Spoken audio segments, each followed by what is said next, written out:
Good morning. Welcome to church. If you're new here, my name is Seth. I'm one of the pastors here at The Well. Quick poll to get us started this morning. How many of you have ever, at any point in your life, had parents? Okay, a few of you are liars. Now that we've got that out of the way.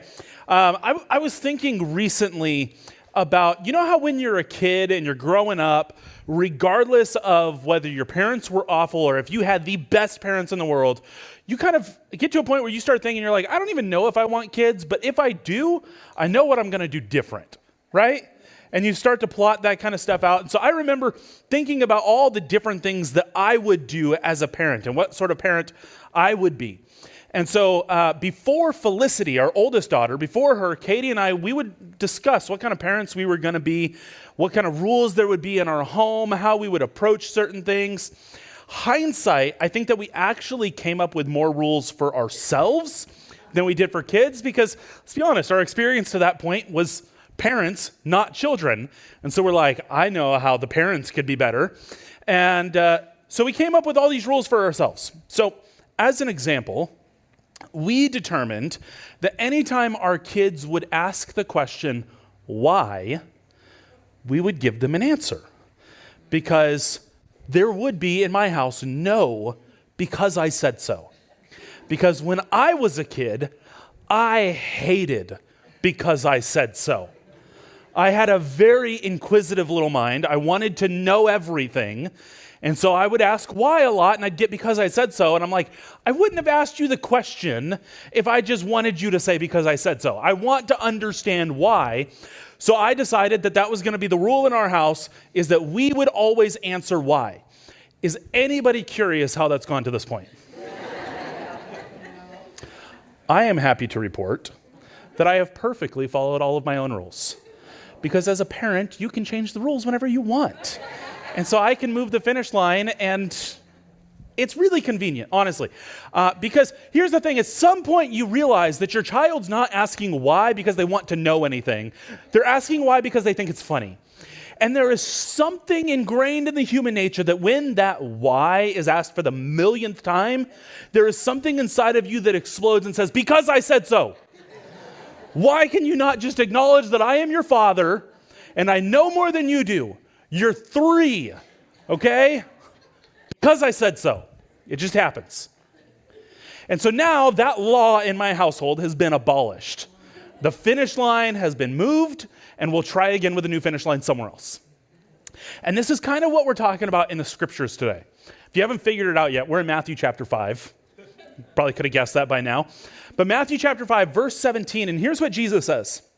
He says, do not think that I have come to abolish the law or the prophets. This is a way to refer to the whole of the Old Testament, okay? So don't think that I've come to abolish the law or the prophets. I have not come to abolish them, but to fulfill them. Now, let's set the stage here some, okay? Has anyone in here ever read through the Old Testament and been a little bit confused by the laws? Yeah. We still have some liars in here. Interesting. I'm on to you guys. Now, has anyone in here maybe you started your Bible in a year this year and you got to Leviticus and you gave up? Don't raise your hand for that, okay? But we know who you are, okay? We know who gives up when they get to Leviticus, and it's most of us. It's the vast majority of us. And that's actually normal, because the reality is that the law is not as easy as do this, don't do that. That's what we want it to be. We want black and white, but it's not black and white. It's not as easy as just do this, don't do that. We want the law to just be something I can check the list and I can be certain that I'm doing the thing right and I'm good. I've got the right boxes checked. I have the wrong boxes left blank. We're good to go. But it's not written like that. The law was written assuming the people who were reading it were living in a particular time in a particular place. So let me give you a little bit of an example of how this works. Leviticus chapter 19:19. All of you have this memorized, right? Leviticus 19:19. Do not plant your fields with 2 kinds of seed. It's our favorite law, right? We all meditate on that one. Think about it often. We know there's laws like this in Leviticus. Laws like don't use 2 different kinds of fabric in your clothing and things like this. And we get confused about these kind of laws, and this is why we give up, right? And so here's the thing. So this says, do not plant two kinds of seeds in your fields. My wife is currently planting a garden in our front yard, okay? And some of you are like, the front yard? Why not the backyard? Children. There you go, children. So we have a lawn, our front yard is no longer a lawn, but it's now a garden. And I don't know what all she's planting out there, but what I do know is that my wife is the master of chaos. I've labeled her as a chaos gardener. And I was actually talking with a friend about it the other day, and he's like, what does that mean? And I took a picture of our front lawn and sent it to him. And he was like, oh, okay. So there's like 4 different trees planted out there. There's like this big trellis for something. And I'm pretty sure when she was sowing seeds, she mixed them all up in a bucket or something and then was just like skipping and throwing them. I think that's what happened. And so here's the thing. Here's the thing though. None of us are going around looking for people who are planting 2 different kinds of seeds and calling them out as covenant breakers. We're not like driving by like, those pagans are at it again. Darn Philistines, man. They just keep planting 2 kinds of seeds, right? We don't do that. Why? Because even if if we're not in a place to wrap our minds around the law fully, there's something in us that still understands that these laws were written to a particular people in a particular place at a particular time. We still get that to some degree, right? And that's why we have to further unpack this a little bit though. Now, Dan Kimball, he's got this book called How Not to Read the Bible. It's a great book, actually. You're welcome to read it. But in his book, How Not to Read the Bible, he actually breaks down this passage. And he talks about how the pagan nations, the nations around Israel that worshiped other gods, they would intentionally plant different seeds in the same field as an offering to the fertility gods and goddesses. So they'd plant these different kinds of seeds together, hoping that it would yield a more abundant harvest. And God of Israel is saying, not you. Not going to work that way for you. Because when people see your fields bringing an abundant harvest, they're going to look and say, but you didn't do the thing, so how is your field abundant? Yahweh. It has to be their God. And so we can know that this is still kind of how we can unpack these laws today, right? So here's what happens. During the time that Jesus was giving this message, there were these people called the Pharisees. And the Pharisees would have looked at laws like this law, and they would have understood that God created this law so that Israel, his covenant people, would avoid the practices of the pagan nations around them. So that when God did provide the harvest, it was clear who provided the harvest. And so they would have known that, and yet they also simultaneously would have been asking, what's the modern application? You see what I'm saying? And so maybe we're planting 2 different kinds of seeds in the field together, but is there an application to which we can say, I want to make sure that if I have any success in this life, that people know that it was God's favor? It's not because I played into the system. It's not because I sold my soul. It's not because of any other reason. It's because of God's favor. And so we see how the Old Testament law still actually has some relevance in our lives. And so during this time when Jesus was speaking, you had a couple different groups of people. You had the types of people who were hyper-Torah observers. And Torah just means law, okay? So this is all the Old Testament laws you can think of. That's what we're talking about. And you had these people who were hyper-Torah observers. They were doing everything they could to, as rigidly as possible, follow these laws. And at the same time, you had some people who looked at the law and thought, well, we'll keep the moral parts, but I'm still going to go hang with my friends at the Colosseum. And circumcision, is it necessary? I feel like we can just kind of skip that part, right? You're uncomfortable, but you get it, right? And here's the thing. We are living in this same kind of reality today. We have Christians who interpret the laws so loosely that there's no way to even know if they're following Jesus or not. There's no way to identify whether they're a Christian. And then we have those who are so rigid and so legalistic on the laws that we wonder if they've ever loved anyone or anything in their life, right? We have both sides. But then these people see Jesus come in onto the scene, and they're seeing that his interpretation seems to be so incredibly different than that of the Pharisees. There's something unique about the way that Jesus reads his Bible compared to the religious elite. And so what do we do with that? And what's interesting about this passage is that we can almost imagine it as sort of a conversation. Because Jesus is really good at when he's talking to people, knowing what the objections are gonna be. Have you ever listened to somebody that when they talk, you're thinking, oh, I gotta ask this question, and then like 2 minutes later they address it, and you're like, oh, okay, I got the answer, right? It's kind of how Jesus talks. He's saying things, and you have questions, but then he addresses the answer. So if we kind of put this in our minds as if it's a conversation, I think it helps us to unwrap this a little bit better. So you can almost imagine somebody in the audience who would have heard Jesus say this, and then they would say, now, Jesus, I've heard that there are some people saying that you're kind of loose with the Sabbath. So are you really here to honor the Torah and the prophets? I feel like I've heard different. To which Jesus responds in Matthew 5:18.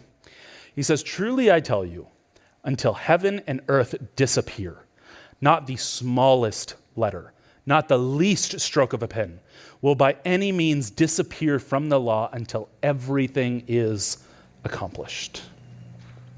And so we can hear that and we can say, okay, perfect. So Jesus is respecting the law. Jesus sees the Old Testament and he has some sort of respect for it at least. And he gives this example of how secure this is actually. He does something that the psalmist would do all the time, where to show just how secure God's law is, God's word is, God's command is, however you want to phrase it, but the anything coming out of the mouth of God, just how secure that is, they would put it up against something that we know is secure.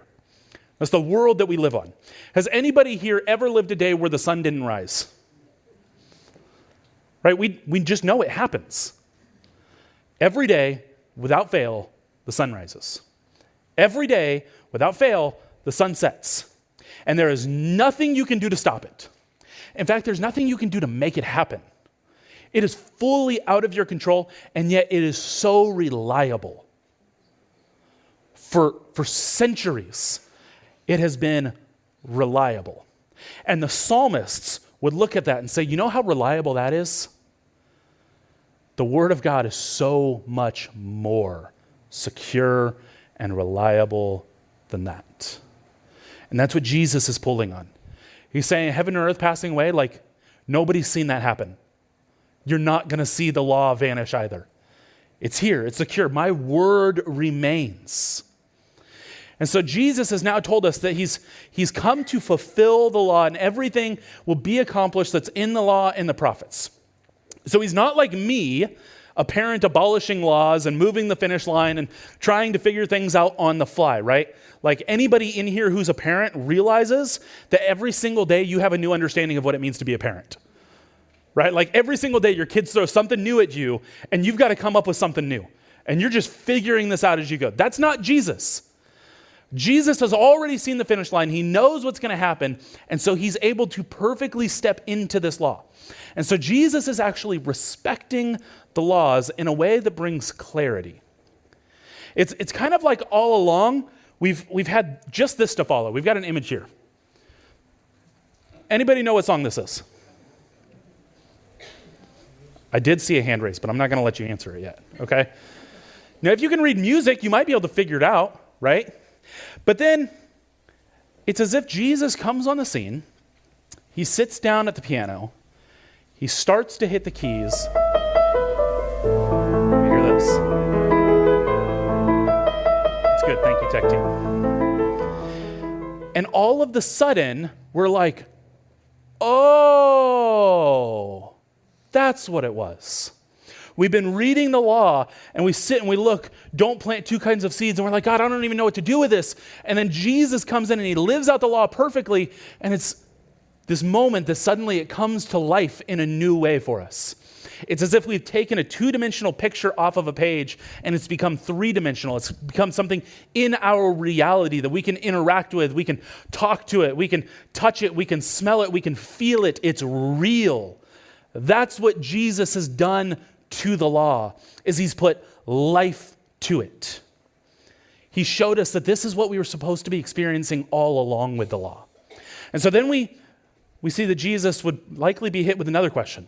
Somebody says, okay, so Jesus, you're saying that you're here to honor God's will revealed in the Torah. To which Jesus says in Matthew 5:19, he says, listen, anyone who sets aside one of the least of these commands and teaches others accordingly will be called the least in the kingdom of heaven. But whoever practices and teaches these commands will be called great in the kingdom of heaven. So back when I was still living at home with my parents, teenager at this point, learning some new responsibilities, getting more chores, trying to figure out how in the world to be a human being, because that's what teenagers have to do. I remember one year in particular that my dad decided that this year I was going to help to hang up the Christmas lights. I was going to get some more responsibility. I was hanging up the Christmas lights, and I don't blame him, because now as a dad, I don't want to hang up the Christmas lights, right? So I get it. So we both went out into the front yard. He got the ladder out. He showed me how to put the ladder on the house in a way that it's not going to tip over and fall, that I'm not going to kill myself, anything like that. All things that parents should do for their teenage children, right? And he shows me how to use the staple gun, because once again, teenagers are, for some reason, we're like, staple gun, perfect. And who knows what's going to happen, right? And so he walks me through all of that stuff, but he also decided that he would show me one of his life hacks to make the job a little bit faster than it otherwise would be.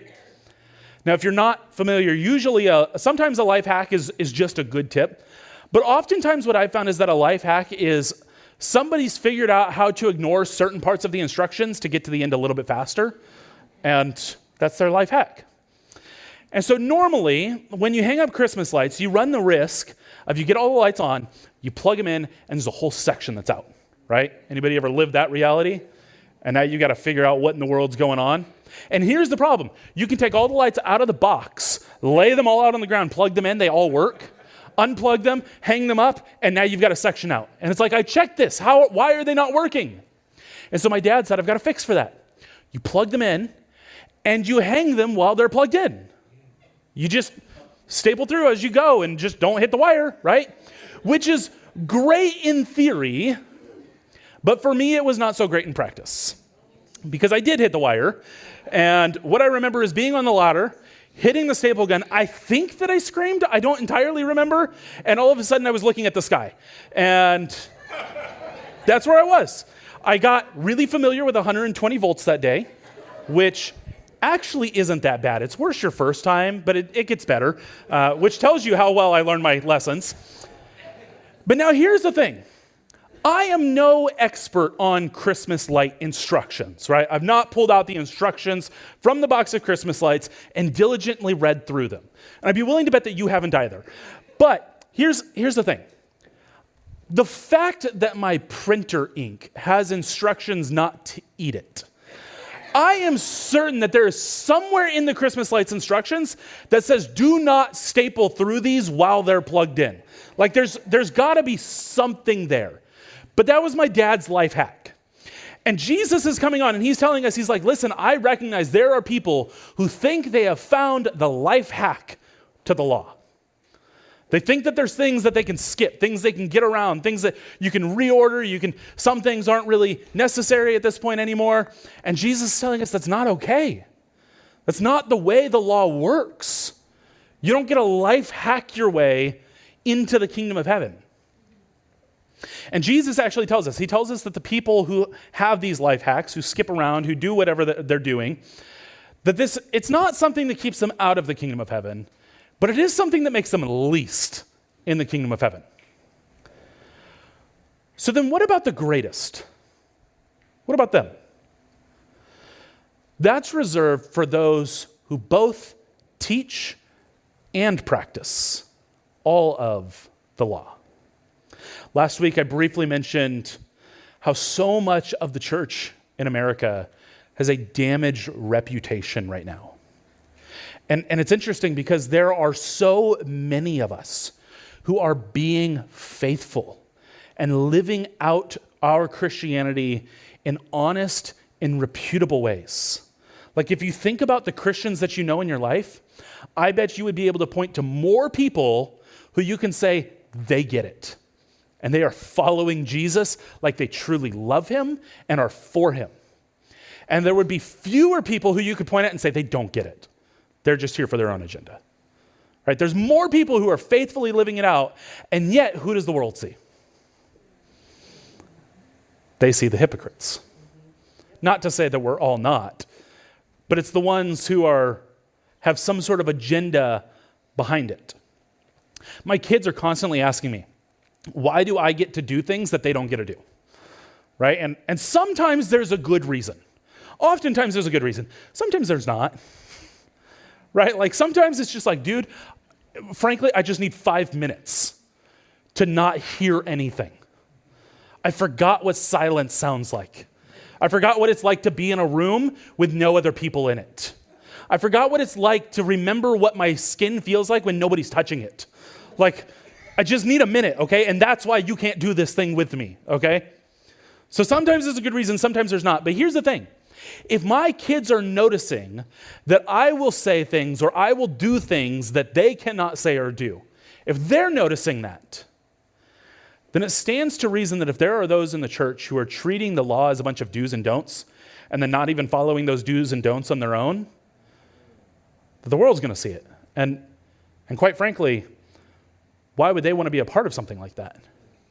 If that's the way that we're painting Jesus to the world, why would they want to hitch their wagon to him? And so here's what Jesus is doing. And here's why we have to go through the whole Sermon on the Mount and not just pick out little portions of it, right? Because Jesus pulls from what we've already looked at in the Sermon on the Mount. He's constantly grabbing onto those things. And so unless you go through the whole thing, you miss these things. What Jesus is doing is Jesus is teaching us how to lead and how to live out the law with a pure heart. Remember, that was one of the last things that Jesus said in the Beatitudes. Blessed are those who are pure in heart. And Jesus says that the kingdom is here now. It's not fully realized, but it has touched down. And this means that there are people who are partnering with Jesus in his vision for the kingdom being on earth as it is in heaven. And these are people who are living their lives out of a pure heart. And a pure heart is just somebody who is totally the same person on the inside as they are on the out. Somebody who is through and through authentic. And it's the person who's not teaching you the rules begrudgingly. It's not the person who's teaching you the rules that they don't plan to follow. It's the person who's excited to show you how to follow the rules like them. In fact, I would say that the person who's truly living this out through a pure heart is the person who's not even thinking of this as rules. It's the person who is compelled that God has cast this vision of this life, of this relationship with him, and sees that he gave the law as a means of showing us a better way to live, and that this person is simply excited to step into that kind of life. This person's just excited to be a part of that. So I've started doing this crazy thing recently, and no one here is allowed to judge me for it, okay? Okay? Gosh, you guys are sketchy. So I've started doing this crazy thing where when I drive, which is not often, but when I drive, I actually drive the speed limit. Like, I set my cruise control so I'm not even going a single mile an hour over the speed limit, okay? Which I know is insane because nobody does that. And I'm pretty sure that when I took my driving test, I didn't even do that. I was like 5 to 7 miles an hour over the speed limit in my entire driving test. And the instructor's just like, yeah, that checks out. We're in California. That's what everybody does. Nothing I can do about it, right? This is how we live our lives. And I want to say this, that there is nothing in this that makes me feel like a better person about any of this, because in fact, what I've realized is that so many more people are frustrated with me and annoyed with me because they're trying to go 90 miles an hour down Claus, and I'm like, it's 50 miles an hour, guys. And I'm just cruising. And I'm like, It feels like it's kind of slow, but it's just what it is. You go, yeah, we don't have to get into more of it. But here's the thing. What changed in me? Okay, and again, I want to make this very clear, and I'll break this down more, that I'm not saying any of this out of arrogance. What changed is that God has compelled me that there is a better way to live my life. I don't need to rush anywhere. I'm still intentional about being on time. In fact, I have to be far more intentional about my time. But for the record, I've also found that speeding doesn't actually get me anywhere any faster. So I'm just throwing that out there for whatever you guys want to do with it. But here's the reason why this all matters, okay? I'll be honest with you guys for a second. I have found in my life that I am addicted to work. I am terrified of being called lazy. And so I feel like I have to perform. The world says you've got to hustle, you've got to grind. And I'm saying, okay, I will do it, and I'll do it better than anybody else, because the thing at the end of the day that I'm terrified of is being worthless. And I feel like some of you can resonate with that. And I feel like if I'm lazy, then I'm worthless.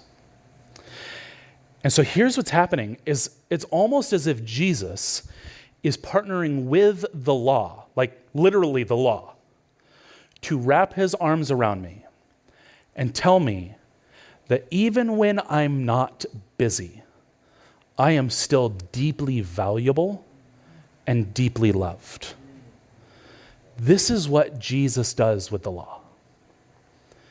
And it's almost as if now Jesus is pulling me aside again and saying, okay, Seth, now there's another step.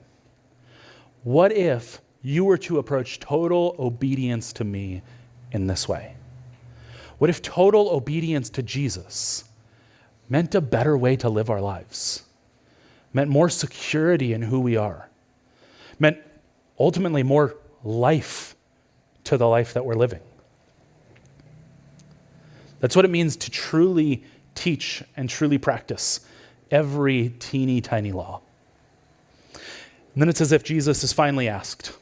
The person says, okay, so Jesus, you're telling us how to follow God's will in the Torah. I get that, but I can go down the road to the Pharisees or the Torah teachers and they can tell me that too.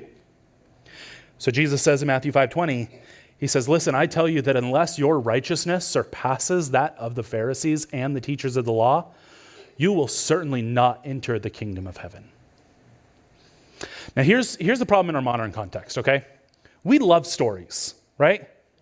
We love stories. Like everything about our lives is wrapped around stories. We like to go see a movie. What makes a movie good? The story. What makes a book good? The story. What makes a video game good? The story. What makes a friend good? They have the best stories, right? We love stories. But there is a fundamental truth about stories. Every good story has a good guy and a bad guy, right? Every good story has a good guy and a bad guy. And our problem is that because we've already read forward in the story, we've already seen how Jesus responds to the Pharisees, we've built out in our minds, that's the bad guy. We've figured it out, the Pharisees are the bad guy, which is interesting because may I remind you that the Apostle Paul says that we wrestle not against flesh and blood. There is no person who is our enemy. There are no people who are our enemy. Our enemies are spiritual entities. And so we miss just how shocking this statement from Jesus truly would have been. Because here's the thing. Nobody cared more about Torah obedience than the Pharisees. No one. The Pharisees were on this. They wanted to be obedient. They wanted to follow the law of God. And yet Jesus is telling us that we have to do better. The Torah is all about righteousness. So if anyone is righteous, it must be those guys. It must be the Pharisees. And Jesus tells us that our righteousness has to exceed theirs. That should be terrifying, church. That should be terrifying. Because here's the thing. Jesus mentions the teachers of the law. These would have been like the scribes, okay? Here's, in our context today, these are the certified Bible nerds, okay? These are the guys who are nerding out over the ancient texts. They're sitting in their rooms together, and they're reading through the Hebrew scriptures in the Hebrew, translating it into their language, writing the commentaries. And today, these may be the guys who are authoring your favorite books that have shaped your Christianity, okay? And then Jesus mentions the Pharisees. And there's really no good one-to-one for the Pharisees in our modern context. There's no one person who does all the same things. But some of the things that Jesus gets on, see, we think of the Pharisees and we think of them as like these zealots for the law who want to make following God hard for the sake of their own power. But that's not really it. The Pharisees were these people who taught others how to apply the Bible in their daily lives, and they had some sway in the culture as well. It's almost like pastors in the Bible Belt, right? They every day, they're teaching, every week, they're teaching how to apply the Bible in their lives, but these guys actually have some sway in the culture too. They've got some respect in the culture. People look to them. And so the people would have been shocked by what Jesus is saying, because these are certainly not the bad guys. And so we have to try to reorient our thinking a little bit to see what Jesus was really saying. If our righteousness has to exceed that of the Pharisees, then I guess nobody gets into the kingdom of heaven. That's what it sounds like. That would have been the overwhelming feeling. And what we fail to realize is we call out the Pharisees for being too strict on the law. Church, Jesus was more strict than they were. He was far more strict than they were. At first, people were looking at this guy, Jesus, and they're like, he's too loose with the law. But here's what happens. The rest of the weeks going up from now to Easter, we're going to be looking at passages where Jesus says, you've heard it said this, but I say unto you this. And what he's doing is he's saying, you thought the bar was here? Oh, this bar is so much harder to reach than you thought it was. There was so much more that I had in mind than you thought. This is far more strict than we ever thought. And so what this means is that Jesus, while he is calling us to this, he says, be holy as I'm holy. He calls us to be perfect as he is. And we know that that's impossible. We know that every single one of us in here is broken. What we realize is the righteousness that Jesus is calling us to. He's not just saying there's an impossible level of righteousness that the Pharisees hold, and so all of you are out. You're just, sorry, you're not good enough for the kingdom of heaven. What it actually means is that he's calling us to a different type of righteousness. Jesus' disciples are called to a different kind and a different quality of righteousness. It's not about the degree of righteousness, but it's about fundamentally reshaping the how of righteousness. Here's what Clinton Arnold wrote about the way that the Pharisees understood the law and how they pursued righteousness.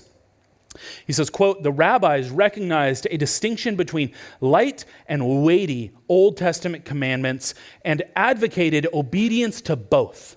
Light commandments were those such as the requirement to tithe on produce, like in Leviticus 27:30 or Deuteronomy 14:22. While weighty commandments are those such as profaning the name of God or the Sabbath or matters of social justice, as in Exodus 20:2-8 or Micah 6:8, unquote. So in other words, they would categorize the laws into there's the big laws and there's the little laws. And we follow all of them. So we must be pretty great, right? And there are people in the society that are like, we'll follow the big laws, but the little laws, they're little laws.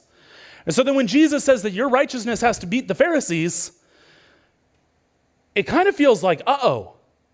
It kind of feels like, oh no. But then what Jesus does is Jesus is now saying, you've missed it.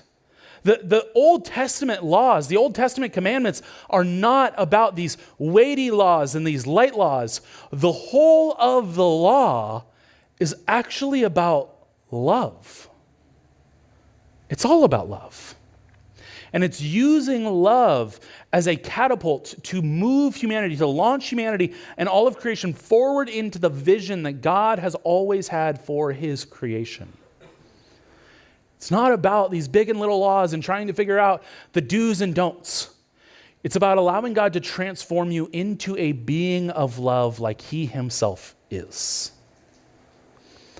And Jesus came as the ultimate picture of love. He is the fullness of the love of God in human flesh. And he lived out a perfect life of love. And it was for that reason that he was able to die on the cross in your place, because he did fulfill the law. He filled it full. His love was everything that the law was pointing to. It was everything that the law desired. And that's why he was able to die in your place. So that ultimately, you could receive his righteousness. And that is how your righteousness exceeds that of the Pharisees. And this righteousness translates to being in right relationship with others. And we recognize that there's nuance to these right relationships, right?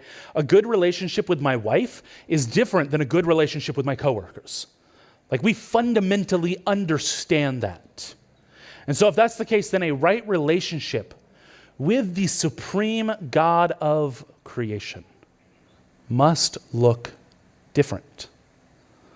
There's something different about it. 2 Corinthians chapter 5, verses 20 and 21. Paul says, "We are therefore Christ's ambassadors, and as though God were making his appeal through us, we implore you on Christ's behalf, be reconciled to God.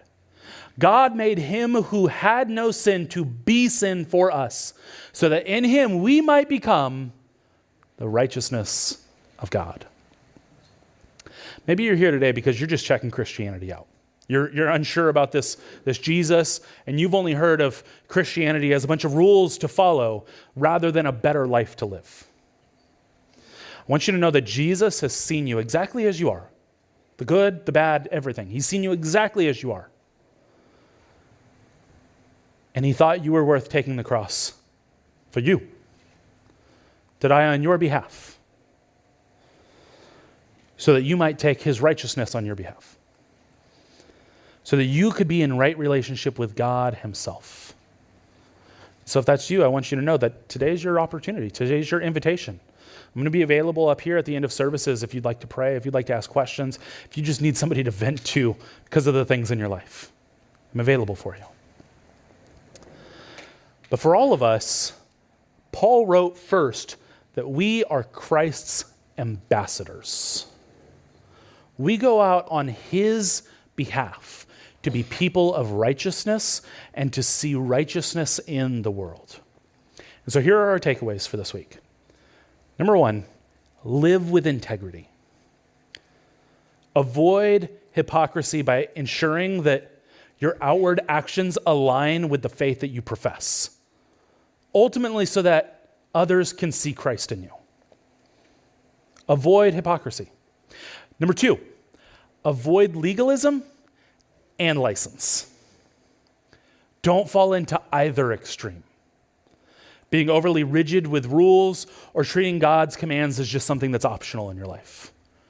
Instead, look at Jesus' way of obedience through love.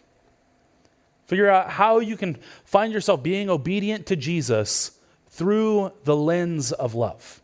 And number three, be an ambassador this week.